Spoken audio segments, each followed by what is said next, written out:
छत्तीसगढ़ एक छोटा लेकिन खूबसूरत गांव था। सुबह होते ही खेतों में किसान निकल जाते, बच्चे स्कूल की ओर भागते और चौपाल पर बुजुर्ग बैठकर बातें किया करते थे।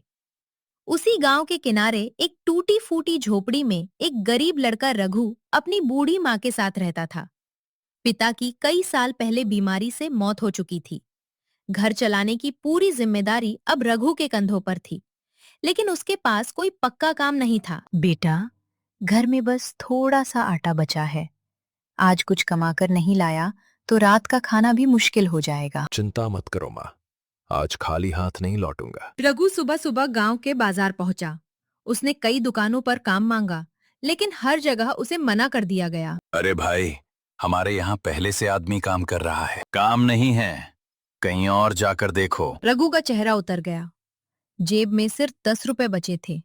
वो थका हुआ सड़क किनारे बैठ गया। तभी वहां से उसका बचपन का दोस्त मुकेश गुजरा।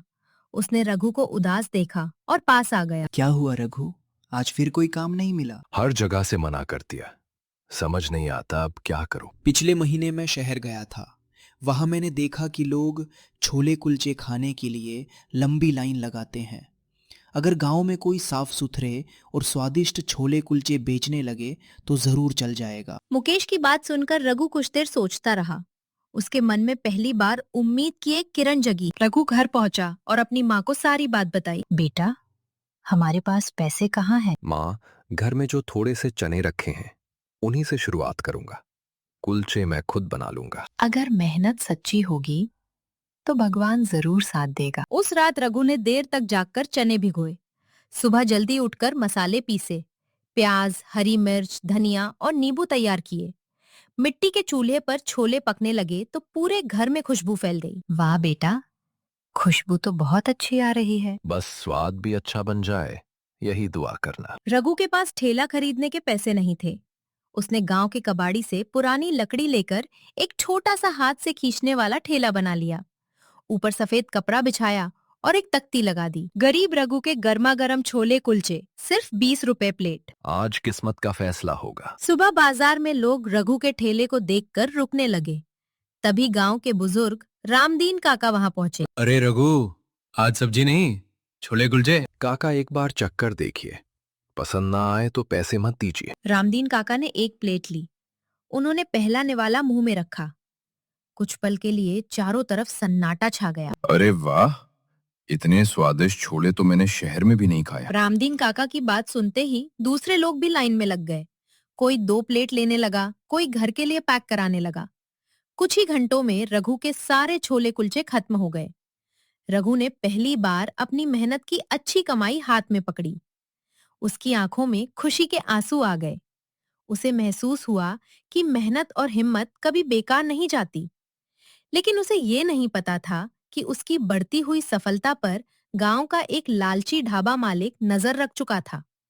आने वाले दिनों में वही आदमी रघु के लिए सबसे बड़ी मुसीबत बनने वाला था। अगले ही दिन सूरज निकलने से पहले रघु उठ गया। उसने पहले से दुगने चने भिगोए, ताजे मसाले पीसे और कुलचे तैयार किए। जब वो अपना ठेला लेकर बाजार पहुंचा तो उसे देखकर लोग खुद ही उसके पास आने लगे। कुछ किसान खेत जाने से पहले नाश्ता करने लगे, तो कुछ बच्चे स्कूल जाते समय अपने माता पिता से छोले कुलचे दिलाने की जिद करने लगे। रघु, आज 2 प्लेट देना, कल घर वाले भी खाते रह गए थे। अभी देता हूँ भैया, सबको गर्मा गर्म मिलेगा। रघु के ठेले से थोड़ी दूर गांव के बाजार में जग्गू नाम का एक ढाबा मालिक था। पहले सुबह उसके ढाबे पर अच्छी भीड़ रहती थी, लेकिन अब कई ग्राहक रघु के छोले कुलचे खाने लगे थे। ये बात जग्गू को बिल्कुल पसंद नहीं आई। एक गरीब लड़का आया और मेरे ग्राहक छीनने लगा। ऐसा नहीं होने दूंगा। मालिक, उसके खाने की सब बहुत तारीफ कर रहे हैं। तारीफ ज्यादा दिन नहीं चलेगी, कुछ करना पड़ेगा। दोपहर में जग्गू रघु के ठेले पर मुस्कुराते हुए पहुंचा।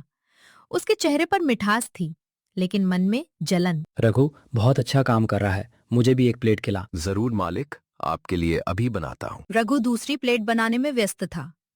तभी मौका देखकर जग्गू ने चुपके से लाल मिर्च का पाउडर चटनी के बर्तन में डाल दिया। कुछ देर बाद एक ग्राहक ने चटनी खाई और जोर जोर से पानी मांगने लगा। अरे रघु, आज चटनी इतनी तीखी क्यों है? कल तो बहुत स्वादिष्ट थी। ऐसा कैसे हो सकता है? मैंने तो वही मसाले डाले हैं। रघु खुद हैरान था। उसे समझ नहीं आ रहा था कि आखिर गलती कहाँ हुई। उसी समय मुकेश ने दूर से जग्गू को चटनी के पास कुछ करते हुए देखा था। उसने तुरंत रघु को सारी बात बता दी। मैंने अपनी आंखों से देखा है, चटनी में किसी ने मिर्च मिलाई है और वो जग्गू था। तो इसलिए स्वाद बदल गया। रघु ने बिना किसी से बहस किए पूरी चटनी फेंक दी और नई चटनी बनाकर ग्राहकों को परोसी। अगर मेरी गलती होगी तो मैं हमेशा मानूंगा, लेकिन मैं कभी खराब खाना नहीं खिलाऊंगा। ग्राहकों ने नई चटनी चखी और फिर वही पुराना स्वाद लौट आया। यही तो असली स्वाद है। रघु ईमानदार लड़का है। शाम तक फिर सारे छोले कुलचे बिक गए, लेकिन अब एक नई दिक्कत सामने थी। रघु के पास सिर्फ एक छोटा भगोना था। भीड़ बढ़ने के कारण कई लोगों को इंतजार करना पड़ता था। रघु, जल्दी बना, हमें खेत भी जाना है। बस 5 मिनट और। रघु समझ गया कि अगर काम बढ़ाना है तो बड़े बर्तन और नए सामान की जरूरत होगी। रात को रघु अपनी कमाई गिन रहा था। उसने कुछ पैसे अलग रख दिए। ये पैसे क्यों अलग रख दिए बेटा? माँ, अब मैं बड़ा भगोना, नया तवा और एक मजबूत ठेला खरीदूंगा। अगर मेहनत बढ़ानी है तो तैयारी भी बड़ी करनी होगी। भगवान तेरी मेहनत जरूर रंग लाएगा। रघु ने आसमान की तरफ देखा। उसके चेहरे पर आत्मविश्वास था। उसे नहीं पता था कि अगला दिन उसकी जिंदगी का सबसे बड़ा मोड़ लेकर आने वाला है। वहीं दूसरी तरफ जग्गू भी चुप नहीं बैठा था। उसने रघु का काम बंद कराने के लिए एक और बड़ी चाल चलने का फैसला कर लिया था। अगली सुबह रघु अपनी बचाई हुई कमाई लेकर पास के कस्बे की ओर निकल पड़ा। उसका सपना अब सिर्फ ठेला चलाने का नहीं था, बल्कि अपने काम को और बेहतर बनाने का था। पूरे रास्ते वो यही सोचता रहा कि अगर आज सही सामान मिल गया तो ग्राहकों को कभी इंतजार नहीं करना पड़ेगा। आज जो भी खरीदूंगा वो मेरी मेहनत को नई रफ्तार देगा। कस्बे के बाजार में एक बर्तन की दुकान पर रघु रुका। वहां उसने बड़ा भगोना, मजबूत लोहे का तवा, स्टील के बर्तन और एक नया हाथ ठेला देखा। क्या चाहिए भाई? ऐसा सामान चाहिए जो कई साल तक साथ निभाए। अगर मेहनत करने वाले हो तो यही सामान सबसे अच्छा हैगा सर। रघु ने अपनी बचत से जरूरी सामान खरीदा और खुशी खुशी गांव लौट आया। अगली सुबह जब रघु नया ठेला लेकर बाजार पहुंचा तो लोग उसे देखकर हैरान रह गए। ठेला पहले से ज्यादा साफ और सुंदर लग रहा था। ऊपर रंगीन बोर्ड लगा था, रघु के मशहूर छोले कुलचे। वाह, आज तो पूरा ठेला बदल गया। आप लोगों के प्यार की वजह से ही ये सब हो पाया है। आज पहले से भी ज्यादा भीड़ थी। रघु तेजी से प्लेटें तैयार कर रहा था। गर्मा गर्म छोले, मक्खन लगे कुलचे और ऊपर से प्याज, धनिया और नींबू।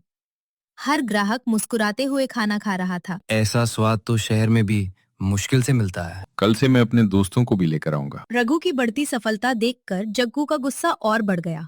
उसने गांव के चौकीदार से झूठी शिकायत कर दी कि रघु बिना अनुमति के ठेला लगा रहा है। कुछ देर बाद चौकीदार बाजार पहुंच गया। कौन है रघु? जी मैं हूँ। तुम्हारे खिलाफ शिकायत आई है। इतने में बाजार के कई लोग आगे आ गए।